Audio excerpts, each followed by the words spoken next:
the last visiting poet in the Tabula Poetica series this year. That said, there are 2 student readings coming up. Many of the people in this audience will be reading on Monday, December 9th at 11 a.m. And then the MFA student reading is on Tuesday, December 10th at 7 p.m. The reading for the undergraduates is here, as usual, and the MFA reading is in Arthur's Form 209. I think it's A, or it might be C. As I'm talking here, pull out your cell phone, make sure it's turned off. I do want to thank some of the entities that are responsible for supporting Tabula Poetica. Most importantly is the English department, and we have the English chair here, Joanna Levin. She's here today. So let's give the English department and Joanna Levin a round of applause. The English department is by far our biggest sponsor in terms of funding. We also got some funding this year from the Department of Languages, and that's how we were able to build in the thread on translation. And today's poet is a translator as well as someone who writes his own original poems. In addition, we get small grants for each of the visiting poets from poets and writers, and that's very helpful to us to get some external funding. I think that's the basics. I'm going to turn over the podium to Brian Glazer, who teaches some of the poetry courses in our department. How many of you have had a class with Brian Glazer? Okay, well the rest of you who are students really should. One of the things that I like about our program is that we're such a varied faculty. We each have different interests, different aesthetic approaches, different teaching styles, and I think that benefits the students and really keeps our program energized. So I want to welcome Brian to the podium. He'll introduce today's poet. Thank you, Anna. Thanks for being here. I was at a dinner party a few years ago, and at the end of it, a famous experimental poet said goodbye to another attendee, an MFA graduate, by giving her a showy hug and saying in a tone of vicious sarcasm, "Ah, sensitive poet." I was angered, but I didn't know what to say, and I did nothing. Now I know what I could have done. Throwing him a copy of Seth Michelson's book, Eyes Like Broken Windows. Seth is a lovably sensitive poet. He sees, as he says at the end of one poem, shattered beauty everywhere. He has the gift of empathy in abundance, and of course this can also be a burden, a very demanding one. Poetry helps it feel shared. I was at a discussion recently where someone who knows better used the word lame to disparage something.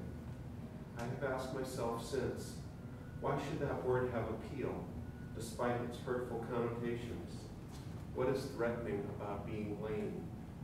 The best answer I have is that to be lame is often to rely on help from others, to ask them to slow down or take time to accommodate another. Seth's poetry reminds us, encourages us to take the time to feel empathy, to rebel against the culture of commodity and celebrity that encourage us to be cold. This is to live honestly. I look forward then to what he has to say about poetry, expecting that it will be informed by a strong and open heart. I welcome Seth Michelson.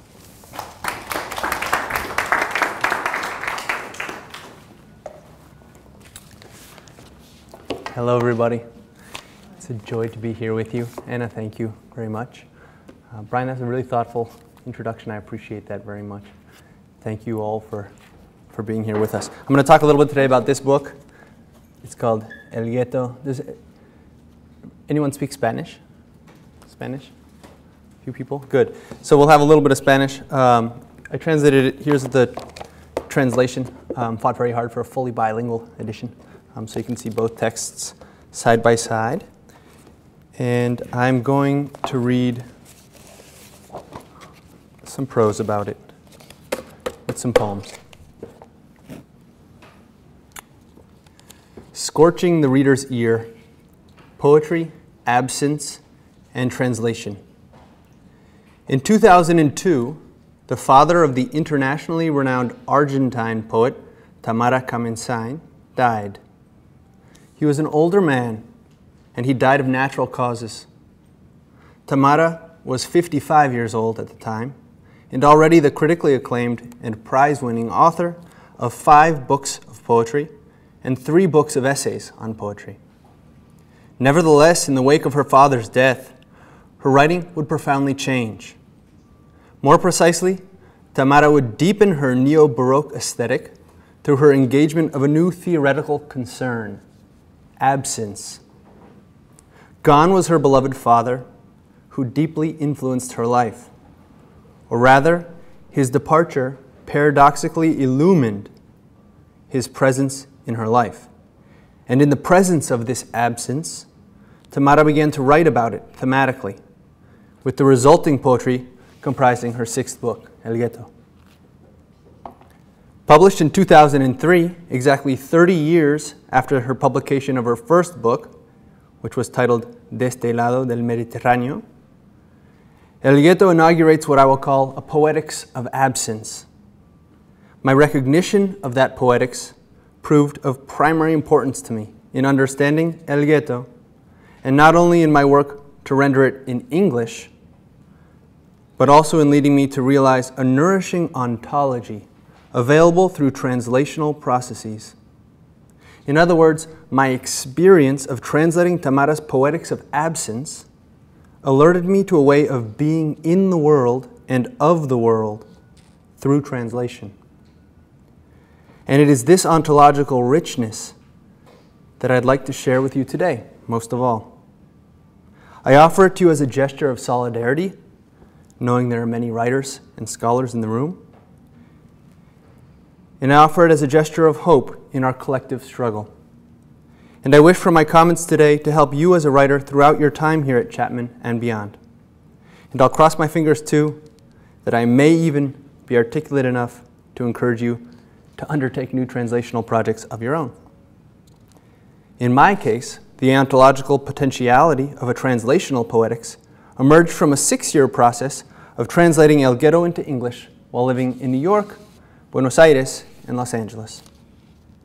As odd as it may seem, that protracted transnational process began with an impulsive purchase of a used copy of El Ghetto, actually it's this very copy, from a bookseller on a Buenos Aires sidewalk for 3 pesos.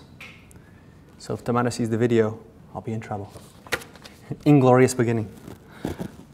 I can still remember lucidly spotting the book on a blue plastic tarp spread across the buckled concrete, as well as my first experience of thumbing through the book's pages seconds later. I was immediately captivated by the book's masterful use of language, lineation, and syntax, which combined to cohere a mosaic narrative about disenfranchisement, disempowerment, and discrimination. For private, personal pleasure, I began to translate its poetry soon thereafter. And the next thing I knew, I realized I'd completed a translation of the entire book. In that startling moment, I noted not the satisfaction of having a completed draft in my hands, but rather gratitude for how much I'd unintentionally learned from the private process of striving to transform into contemporary U.S. English the book's alchemical poetic fusion of idiomatic Argentine Spanish, Yiddish, and Hebrew. Still, I shared my experience with no one. It was a deeply intimate practice for me, a way to learn humility through the craft of a poet far more masterful than me. I treasured the hours spent poring over Tamara's texts again and again, until without intending, I had the poems by heart. More deeply, I was learning to understand a new facet, a very personal redefinition of a claim I'd long held dear from the French literary theorist Jacques Derrida, who'd once written that, quote, "A poem is that very thing that teaches the heart, that invents the heart," end quote. And my secret translational practice of that poetry, that love, seemed to operate as such, for which I cherished the experience all the more. But the privacy of my relationship with El Ghetto was not to last. One night, in a moment of deranged senses, and I won't explain further, I surprised myself by blurting out a few details of my private project to a close poet friend of mine.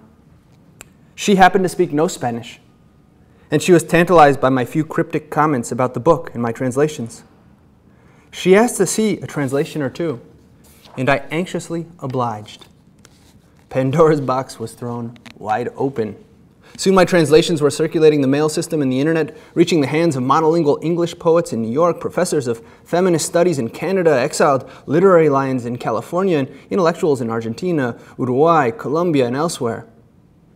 Concurrently, in a magical twist of fate, I was introduced to Tamara, and our first meeting proved inauspicious and extremely awkward at best. She spoke no English, making it hard for her to comment on my translations of her book. More importantly, she was ideologically opposed to the possibility of El Ghetto being able to be rendered in English. We continued our conversation, though, and across the years, the book, of course, materialized, much to our mutual delight. More personally, through my work to create the English language ghetto, I slowly realized a translational poetics rooted in absence.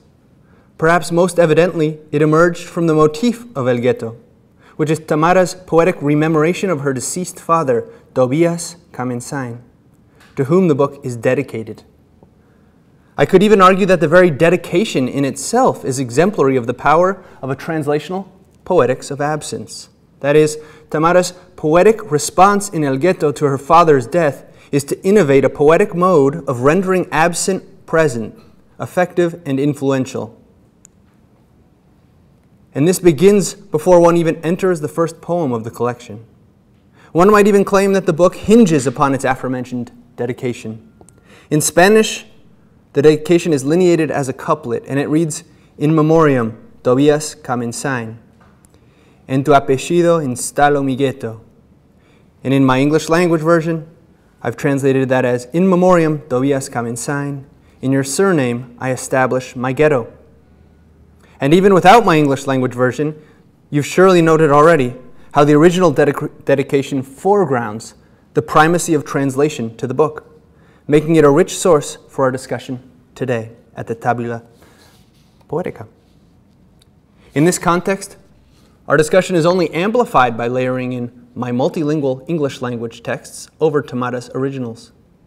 More broadly then, my aim here is to look with you at the simultaneity of the multiple translations at work in and between each of the two texts, because such a discussion might provoke us to think freshly and vigorously about translation, multilinguality, and polyvocality as components of a nourishing ontology for writers, meaning you, meaning a way for us to be in and of the world through the practice of a translational poetics.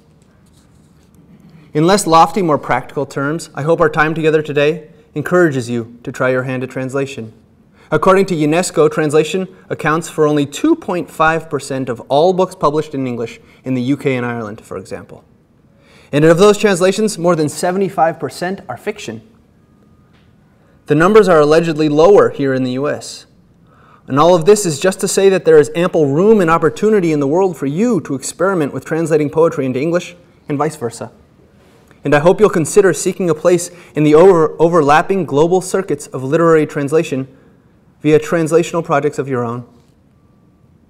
It bears mention here, too, that I am talking about this ontology through translation, but it is not exclusive to translation.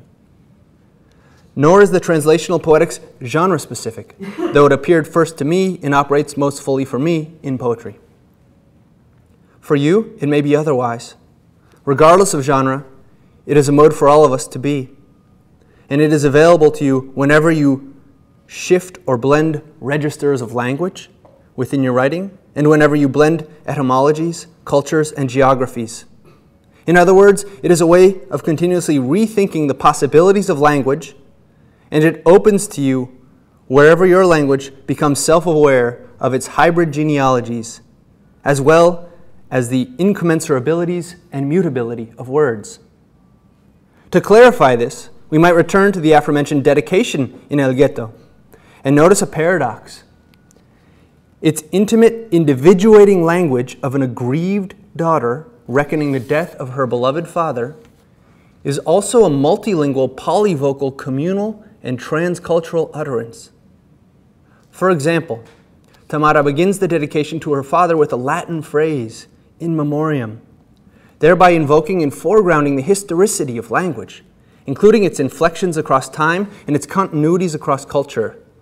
That is, in rooting her grief and wisdom in Latin, the mother tongue of Romance languages, Tamara is mapping a linguistic genealogy, and this is imbued with a telling irony. Tamara is speaking about memory in a so-called dead language to inaugurate a poetry collection about present absence. More specifically, that resurrected language about memory initiates Tamara's focused exploration of her deceased father as the present absence constitutively coursing through her life. He is a spectral presence haunting her, imposing constraints on her in the present through living memory.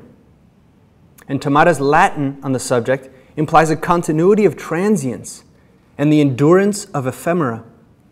In other words, whether in the form of a resurgent dead language or dead father, the past erupts in the present, unsettling it and displacing the future. This undoing of time is complicated further by Tamara's subsequent use in the dedication of proper nouns of her father's name, Tobias Kamensain. That is, the ontology of present absence is enhanced by the linguistic function of the proper noun, which refuses translation.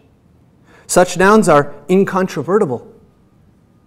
In any language, Tobias Kamensain is Tobias Kamensain, just as Tamara Kamensain is Tamara Kamensain, Charles Clark Chapman is Charles Clark Chapman, and Analehi is Analehi. The proper noun, the name, both identifies a singular subjectivity and instantiates its utter untranslatability. And this invites us to contemplate further the various forms of linguistic and cultural transposition and negation taking place in the translation of the dedication alone of El Ghetto, where we have a Latin phrase, two incontrovertible proper nouns, and various translatable common nouns, verbs, prepositions, and articles. So where are we in our considerations of translation to make a cut? From the grammatical conglomeration of dedication, which silences are we to translate? And more pointedly, which are we capable of translating? And more dangerously perhaps, what silences are we creating in the translational act? To explore these questions more fully, we might look to the schisms between culturally nuanced languages and between private and public memory. Here, it might prove clarifying to focus on the word ghetto, for example, which is the only word besides the article the to appear in both the title of the book and its dedication. In my translation, I utilized the standard English language version of the Italian noun, ghetto, and regardless of its orthography, the word in its historicity again evokes notions of enclosure, isolation, and exclusion of Jews as other, dating back to the original use of the term to signify the Jewish ghetto of the Venetian Republic in the 16th century. From that originary spatial politics of exclusion through inclusion, of disempowerment through dislocation, containment, and alienation, Tamara develops the idea of ghettoization as a trope for emphasizing multifarious, overlapping iterations of suffering and the subjugation born in a process of isolation, marginalization, degradation, and censorship. In short, within the logic of the book, to be ghettoized is to be a living erasure. It is to become present as absence. En tu apellido instalo mi ghetto. In your surname, I install my ghetto. In death, Tobias bequeaths to his daughter an ability to realize her otherness and her consequent ghettoization. She is ghettoized as Jew in a Roman Catholic country, as woman in a machista society, as woman within Orthodox Judaism, as a Russa, or Russian, in a mythically Argentine national identity, privileging Italian and Spanish heritage. And these are but a few of her many dislocations and disempowerments. Together, the poems in El Ghetto combine to force the reader to recognize and juggle these diffuse forms of ghettoization as a synchronicity of irreconcilable periods, places, and voices. One by one, the poems introduce their multiple singularities, beginning with the first poem of the collection, Prepucio, meaning prepuce or foreskin. See if you can hear the transhistorical whispers of gendered Jewish suffering, for example, as I read aloud my translation of the poem. Listen, too, for the tectonic creaks where layers of language grind and shift. And listen for the eloquent silences of the present absences structuring the poem. Prepuce. My double, Christian. Half my double, Jew. If we're born, we lose something along the painful way, and if we're not born altogether, we lose everything. We lost everything. A school full of translators lays fresh ink over dried at the exit to the Turkish bath. They carry the Torah hanging like a bathhouse towel and think only from the waist down. Avicenna bent to his writing desk. To dissect is the correct verb. To reverse the right to left order of the letters. To assimilate. To translate as Ladino, the mother tongue, while facing the Spanish patio behind the abandoned synagogue during a child's circumcision. What are you, a masochist? You fled penniless from Toledo, delivered numbers on your forearm, ate your own entrails roasted. You're the convert within me who left. So I speak to myself. And what good is a man's part to me if I couldn't save from extermination that hymen that veils every last cut?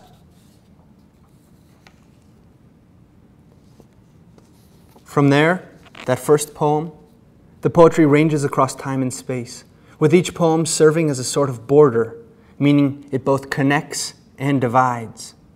We read of Anne Frank's ghettoization in the early 1940s in an Amsterdam home.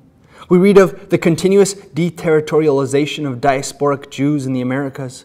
We read of Tamara's 21st century ghettoization, her internal exclusion by the ritualized mourning of her father by the Orthodox Jewish community. In other words, each poem is defiantly distinct, but it nevertheless also broaches a similar question about what remains in the wake of violence, and particularly the violence of loss. El Ghetto is therefore a book about endurance, and what topic could be more urgent to we writers and scholars in this room, who know all too well the feelings of futility, inadequacy, and failure common to our attempts to write.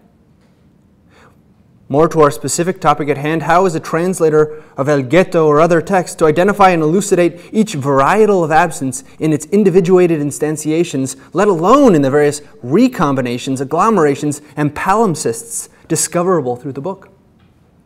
To pursue these questions, we might begin again, which is, of course, to say, to translate. We might pause to reckon, contextualize, and interpret, to consider again and anew how to transfer meaning across linguistic, conceptual, temporal, and cultural asymmetries. To do any and all of these things is to be always recommencing, is it not?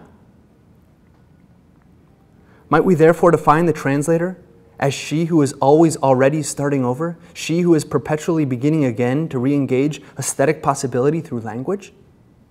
She is always plunging with reckless abandon into poetry, for example, in pursuit of the myth of the original poem, which she of course knows to be itself already a translation. In a simple sense, it's the original poet's translation of experience and thought through the tropes and figures of poetry. And more deeply, it is a translation of temporalities. It is the present hunted and haunted by the resurgent pasts of personal and collective memories, formal innovations, political contexts, and social conditions. Consequently, translational activity can be ontological, a way of being in and of the world by recognizing and rendering difference, erasure, silence, fragmentation, and loss all as possibility.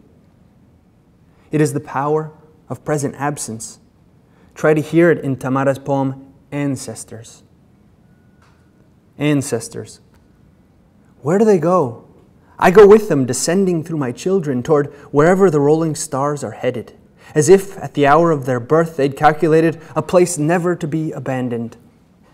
From the Black Sea to the Straits of Magellan, they're naturalized with me, come from me, children of a dismantled surname, traveling to be Argentinian, immigrants who vomit on ship's deck, turned inside out and stoned out of their gourds like scratched Beatles records from Russia to here, and from here to the USSR of yesteryear.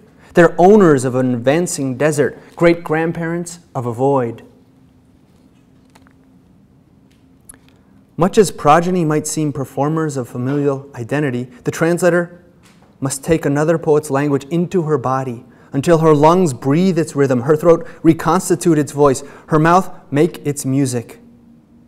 Perhaps this is a useful way to rethink the well-known claim by the Indian literary theorist Gayatri Spivak that translation is the most intimate act of reading. I surrender to the text when I translate.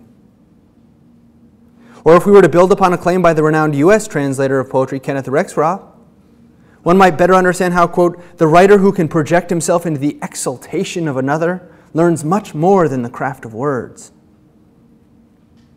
The translator is learning through poetry about hospitality, about welcoming others no matter how initially strange, confusing, and or threatening. She is learning to calculate and, importantly, to protect difference and dissonance via style. This suggests a deep form of reading ontologically, of existing through the comparative engagement of competing texts in multiple languages, and more importantly, this is available to us all, no matter our varying degrees of multilingualism. The ontology simply requires the translator to remain alert to what is specific to each poem and what might most adequately convey that in the target language. Not as easy as it seems. This is also then to broach the idea of the irreconcilabilities between languages, meaning what is lost, missing, or otherwise absent in one's best effort at translation. Here then, I'm offering an idiosyncratic form of agreement with the Italian writer Umberto Eco, when he famously writes in his book on translation, Mouse or Rat, that translation is negation. In other words, in Eco's argument, translation is not linguistic, but cultural. And for us, this signals yet another layer of present absence to consider in translational praxis. To build upon Eco's logic, the translator must negotiate cultural difference, which is the very topic of El Ghetto, and a primary marker of ghettoization, her favorite trope.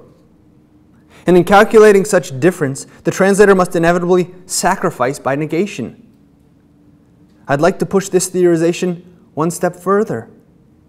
The translator could be reframed not only as the practitioner of negation in negotiating cultural difference, but also as she who exists through negation, as a conduit of absence, as the embodiment of an ontology of negation.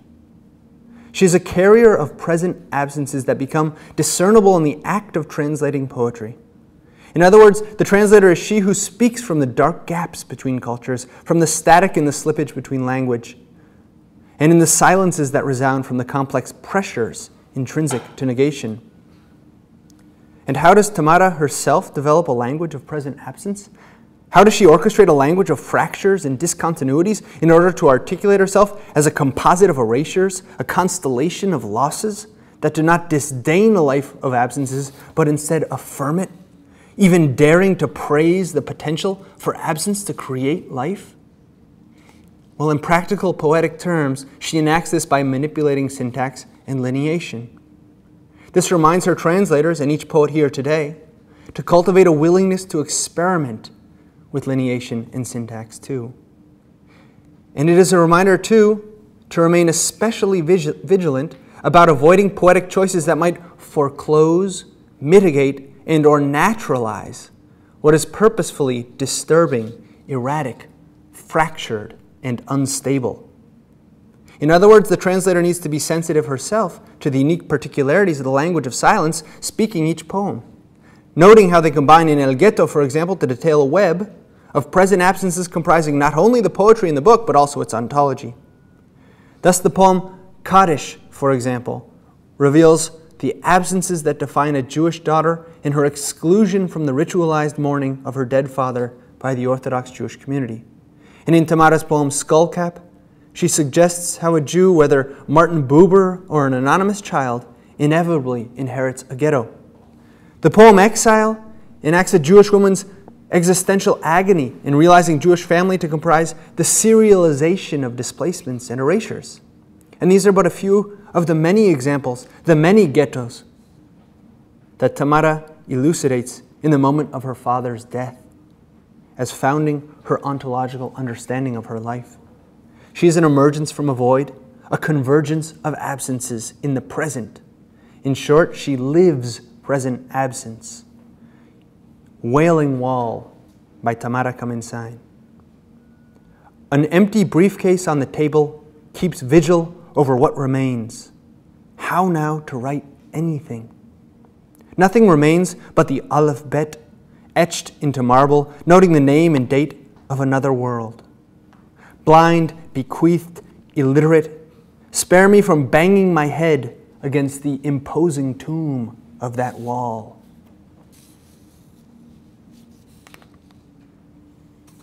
As illuminated by the poem, absences create and constitute. They organize and mobilize, and they drive the poetry in El Ghetto. Any translations of the book ought therefore to foreground the instability of language too, and not as a focal point of its failure or limitation, but as a promise of its vitality and potentiality. Such is the translational ontology I've been reiterating.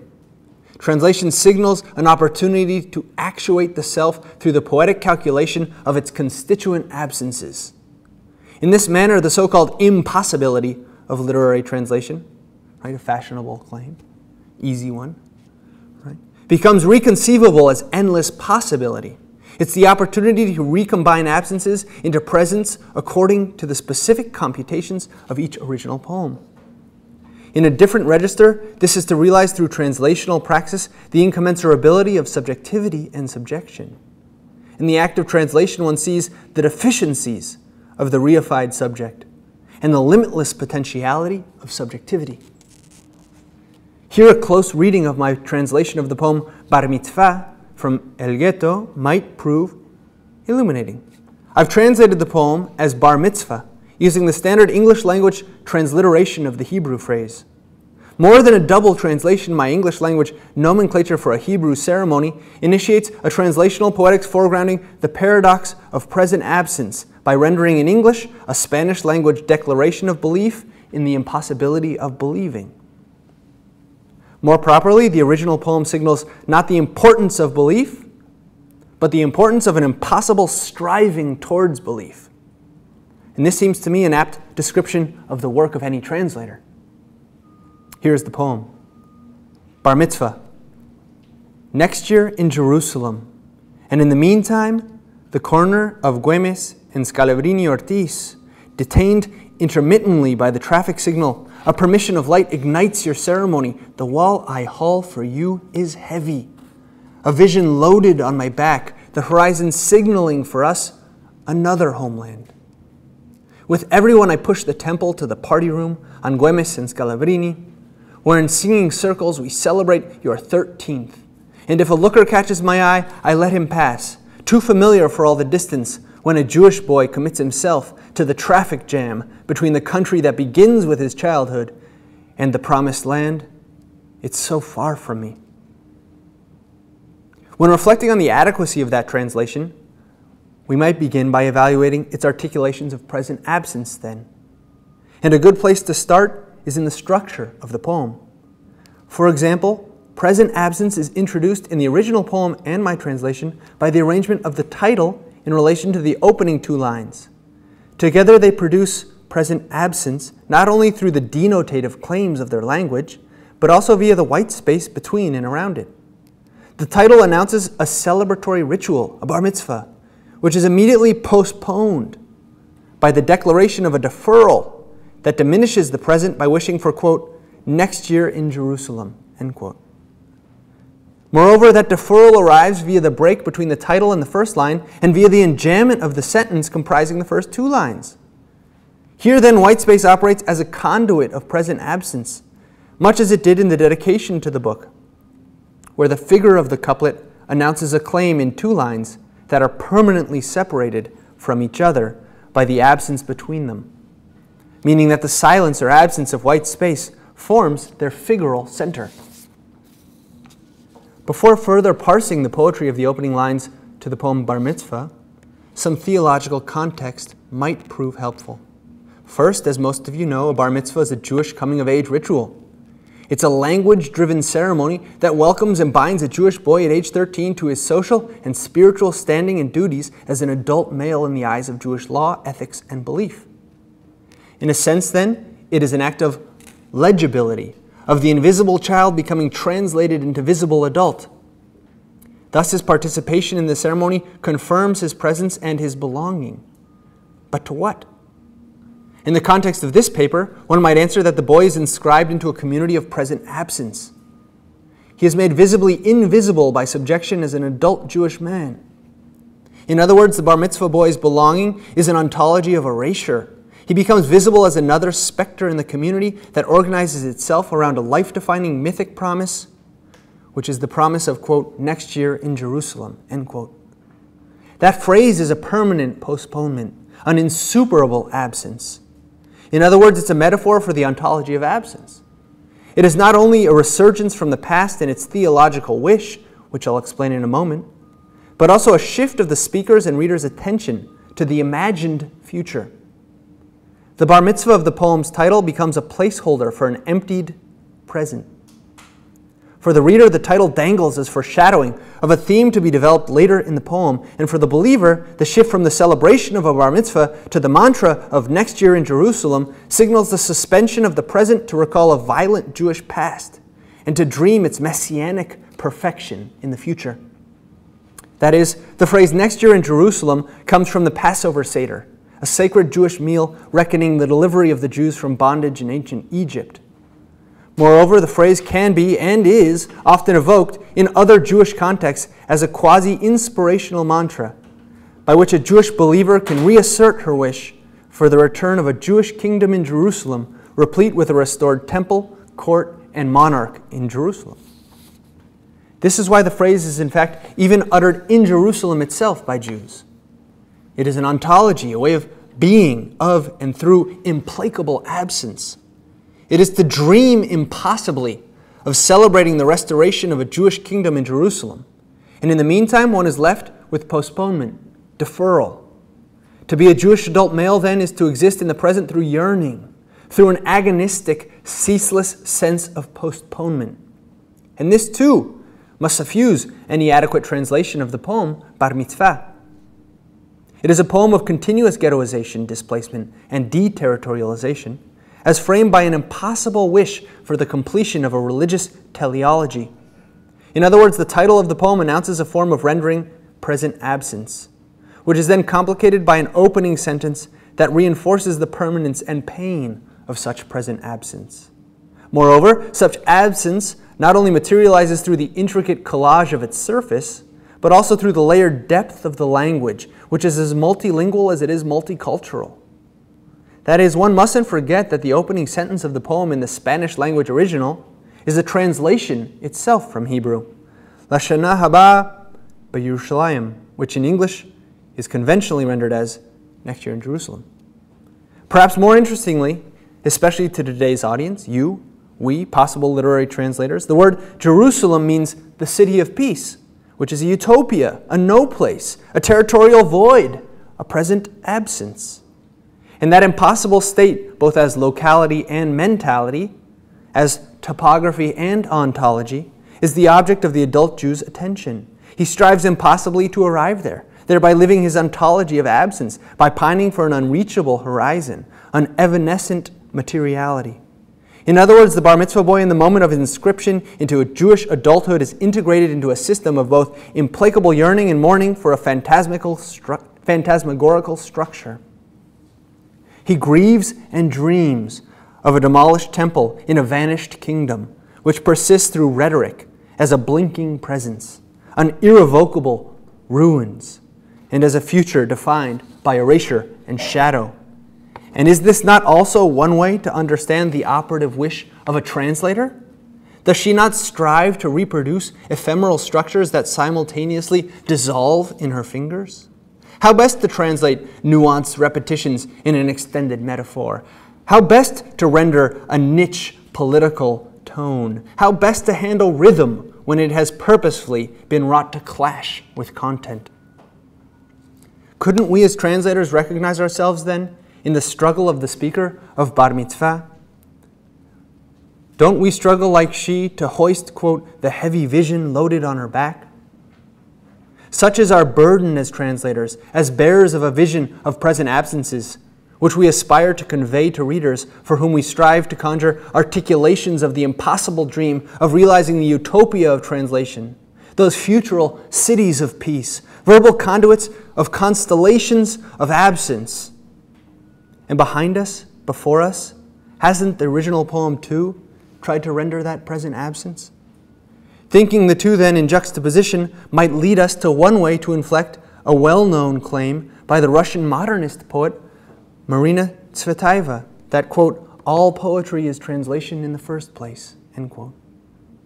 And of course, she originally wrote that claim in German, one of her 4 second languages, in a 1926 letter to Rilke. This also broaches a more immediate practical concern for us. What's one to do in the postponed present? Meaning in the dilated void of the now, which is to say, in the suspense of the deferral. In Bar Mitzvah, the speaker asks this too, wondering, and in the meantime?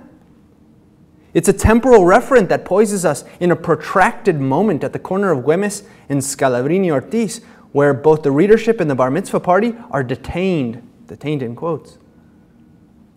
In other words, Tamara pauses the reader in the present through verisimilitude at an intersection, a crossroads, where the fluid present is detained in a spasm of time, which can only be relaxed by a, quote, permission of light, end quote. The ontotheological overtones here are quite loud, and the translator mustn't misrepresent them. The light, with its omnipotent power of permission, conducts the traffic of earthly bodies that, quote, push the temple to the party. Where unappeasable in their desire for next year's Jewish kingdom, the worshippers will literally spin in place, quote, dancing and singing circles, end quote, finding permissions and pleasures in the interminable ontological crisis that requires them to dwell insuperably in, quote, all the distance that exists, quote, between the country that begins with childhood and the promised land, from which they'll forever remain, quote, so far. Here perhaps the Spanish proves superior, invoking a process of transport. Me queda lejos, for the Spanish speakers, is a familiar phrase that one might say of an inconveniently located bus stop, for example, along a bus route home. In my voyage, despite my travels, I remain irremediably far from my desired destination, my city of peace. Quote, it's so far from me, end quote. And metacritically, that frustration, that unbridgeable distance, is familiar to writers and translators too, no? To reckon and translate the ontology of absence driving the poem Bar Mitzvah, then, is to realize the poetics of the ghetto. They begin and beg of the translator an openness to instability, an availability to irresolvable struggle, and a sensitivity to the constitutive presence of absence. To accommodate this, the translator must scrutinize every gesture of the text, from the flippant to the pointedly profound. And here then, we might again return to Derrida, who claims that translators are, quote, the only ones who know how to read and write. Through a fastidious engagement of every trope and figure of each poem in the book, the translator must not only identify but evaluate the mobility of every last paradoxical articulation of absence. In this manner, the translational poetics becomes an epistemology of absence. It produces knowledge. Right? The translator's writing process creates knowledge through a practice of hospitality, which involves her daring to destabilize the language of her life of present absences in order to make room in her breath for those of another. To build upon the language of Tamara's poem, this is to grant oneself a permission of light, a susceptibility to temporal, linguistic, and cultural transfusion and transformation. And it is to be, quote, ignited into ceremony, right? By a fire that erases into presence what it touches. It is to give oneself to whirling in singing circles on the cusp of being out of control, lost in the delirium of a translational dervish, wherein one tells herself, in a language almost not hers, that if a looker catches my eye, I let him pass. Because the translator is committed to the paradoxical process of rendering absences present, of refusing easy couplings, apocryphal analogues, and forced transpositions. She must resist materializing the speaker and instead strive impossibly to translate all the distance between the familiar, that's from the poem, and what lies beyond, cultivating the conditions for echoes to bounce across and between the great territories of absence within and without. Undoubtedly, such work is arduous. The wall I haul for you is heavy. Translational labor encumbers, exhausts, and threatens to crush and bury.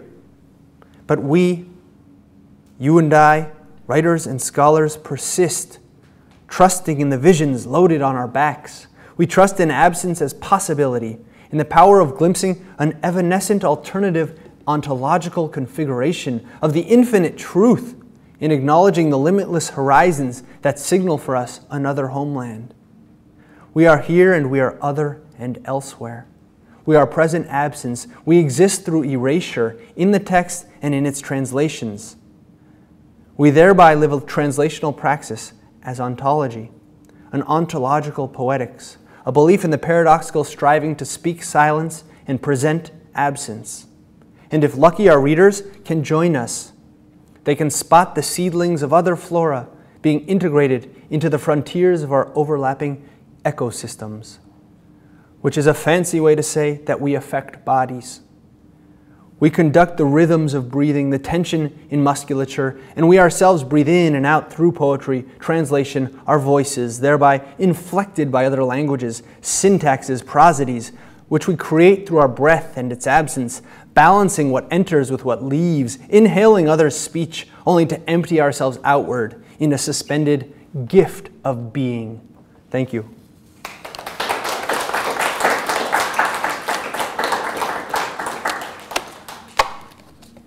All right, we have some time for questions. We have a question about what Seth Michelson presented to us today, or things that you've read in his books, or about the writing process or translating process. I love what you said with trust and absence of possibility. Can you expand a little bit more on your own personal process of poetry outside of translation, how your writing style manifests, or how your work with translation has informed your own style? How my work with translation? Yeah, those are a lot of great questions. And feel free to respond if I fail to adequately engage all of them. I'll start with the final one. So the way that translation has affected my process is that I've, in short, learned to steal, right? Like we all do as writers. In practicing speaking in another voice, in another language, I'm stretched, right, to think about syntactical possibility that doesn't exist sometimes or isn't as frequent or common in English, right? She's a neo-Baroque poet, so in certain ways she can write a line, she'll write a line in Spanish that's very languid. And let's say hypothetically line A, B, and C, right? They can be A and B working together as a complete idea, B and C working together as a complete idea, and A, B, C running together or discordant, right?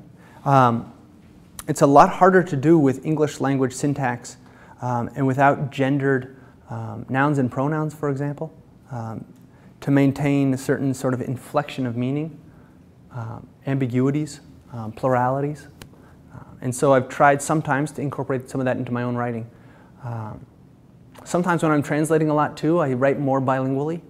So a lot of what I'm actually, in my own work, is multilingual.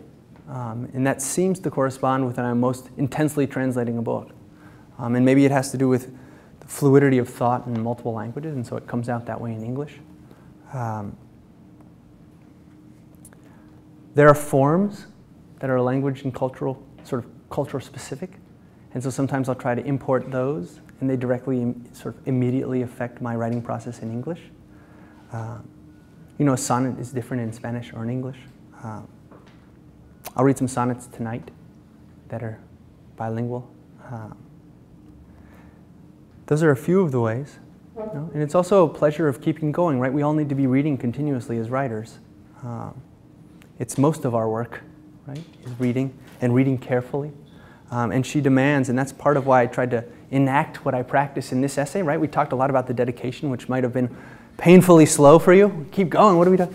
4 pages on the dedication, but part of that is to sort of practice, right, what we're discussing. Does that help? Yeah. Okay.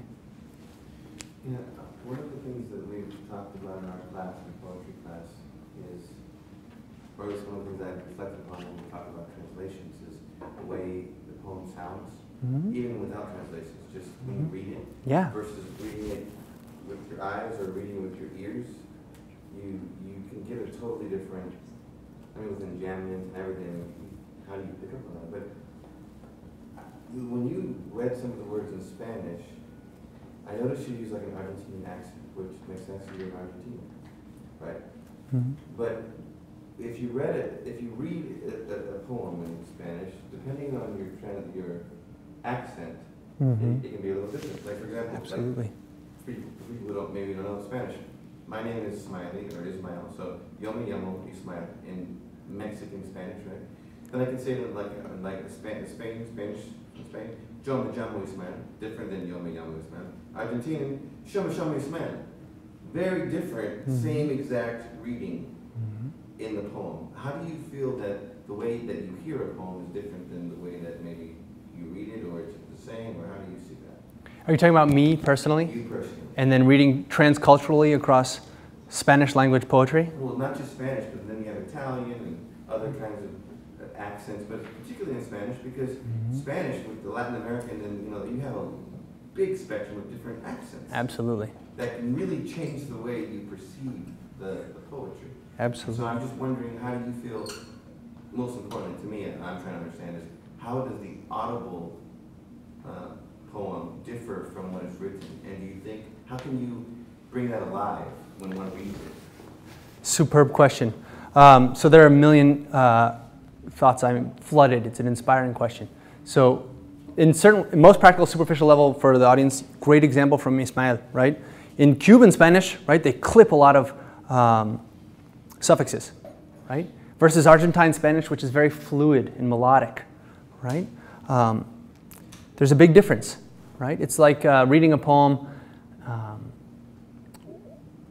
and you're from Boston versus you're from Brooklyn versus you're from rural Mississippi versus, right, Hawaiian. And what can you do, right? One is you write your poem and you send it out into the world and you make it sound the way you want it to sound according to that non-existent voice in your head, right? Which is the voice that helps you to critique the euphony of your verse, right? Another is that the interpretive act of the reader, right, is going to imbue the work with musical inflections that might vary from person to person, subjectivity to subjectivity also, right?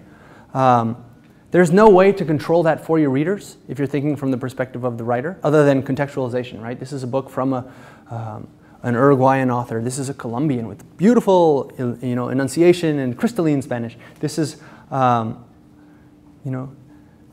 Nicolás Quien, right? Great Cuban writer, right? Who writes with orthographic variation. It's kind of like what rappers do now, right? Well, they'll spell out a word with varied orthography, with different spelling than like the OED, right? The Oxford English Dictionary, right? It would say, what's an example? You guys would probably know better than me. I mean, I'm super cool and hip, and I know what's going on in rap. but aren't there guys? I know there are guys that spell their names like, right, in an unconventional way, and he does that in his Spanish, right? So it sounds like in Negro Bembom, right? He's got a poem about being sort of a Afro-Cuban hipster, right? And the way that he spells the words makes them sound like they're culturally specific pronunciations, right? So y'all, if I said for you, y'all, right, like they say in the South, instead of Y and then apostrophe A-L-L, you could say Y-A-W-L, which is a different word, right? It would be a way of misspelling it or spelling it phonetically so that the reader can hear what's being spoken. And that might be a concern for you. And if it is primary to you as a writer, then you want to think about orthography, right? The politics of the page, so to speak, right? When we're talking about what a poem looks like and sounds like. And that's a great example. Charles Bernstein has an exercise like that, right? Another poet and translator who's at Penn, I think, right now. And he talks about translating without knowing the language and how helpful that can be, right? You pick up a poem in Polish, or you pick up a poem, it needs to be something that you can read. So you wouldn't work unless you can read Mandarin or ancient Greek. But you pick a poem that you can at least decode the letters of, right? And you listen to it and translate what you hear, right? And you translate what you see, right? What it sounds like. Are these trimeter quatrains? I think so. Why? What do I hear, right? And you're starting already to work. And this takes us to a deeper level of analysis of your question that I like to think about too, right? Which is this question of aesthetics, right? And the politics of aesthetics, which isn't, I don't know how much time we have, because this is a long answer. And if there are other questions, cut me off, Anna. But when we think of politics as a sort of, to borrow an idea from Rancière, right? It's the politics of the redistribution of the sensible, right? And what can be perceived. And the aesthetic moment of being two sort of compressed ideas. That of the thing being given to the self, and this is going back to Kant, right? The thing being given to the self, and then the imposition of meaning on that thing, right? So I hear a sound, he uses a palace, right? I see a palace, and then I imbue that vision of the palace, that sensory, that sensible thing, right, with meaning. What a palace means. It's an icon of power, or it's a celebration of aesthetic achievement, of human achievement, artistic achievement by an architect and by sculptors and craftsmen and painters, right? And then there's also that critique for him, the faculty of critiquing, which comes from being neutral and thinking of the two. You don't want to be overrun by the perception, and you don't want to overimpose on it, but to remain sort of neutral. And maybe you think about where your poetry would fit in that process. Some poets, Longfellow, right? Leap into the heart through passion, right? Leap into your reader's heart, right? Other poets might have an aesthetic that's a little bit more distant or even cold, intentionally, and in a powerful, wonderful way, right? But it goes back to how you present the language on the page and how its sounds make its meaning, right? Is one of those aesthetic concerns, right? What's the sensory experience being projected, created by the language? And then how is the reader going to imbue it with meaning, right? And it's going to vary according to how the reader hears your work and sees your work. Right? And it's a really rich question, right? And in Argentine, there's lunfardo, right? And there's like a blend of Italian slang, right? In Argentina, with Italian roots, and it blended into Spanish. And there are writers who write in that language, right? There are all these hybridities, in other words. And that's part of what I'm trying to argue for in the ontology of absence, right? To be continuously destabilizing against these purities, right? So that there's this multiplicity that's available, and it's the joy, the pleasure, the opportunity, the possibility, to go to your original question, of writing and reading poetry for me. All right? Does that make sense? I hope. So, final question, sort of practical in terms of the writing life. We talked a little bit about time and the idea that some cognitive scientists have proposed that you need 10,000 hours of practice to gain expertise and time management issues and all that. What is your writing life like? How do you make time for writing? How do you balance translation time with writing your own poems and teaching and raising kids and all that other stuff? Yeah. A source of great anxiety and frustration. Many sacrifices. It's an excellent question, and it is. We need to always be reading and writing. And you know, that notion of Gladwell's that we need 10,000, I don't know how to quantify what it is, but I've spent a lot of hours. And for a long time, my routine was to wake up before everybody in my area, and I would write for 4 hours before I had to teach a 9 o'clock class, for example. And so I would read and write every morning in the blue-black dawn, to borrow from Robert Hayden, right? I would make time. You forfeit whatever it is that you need to write. I would lose sleep, or my wife, right, would think I'm crazy, right? Always sitting, talking to myself. What are you doing? When we were first dating. We've been together for 13 years now, I think. Sorry, honey, if that's wrong.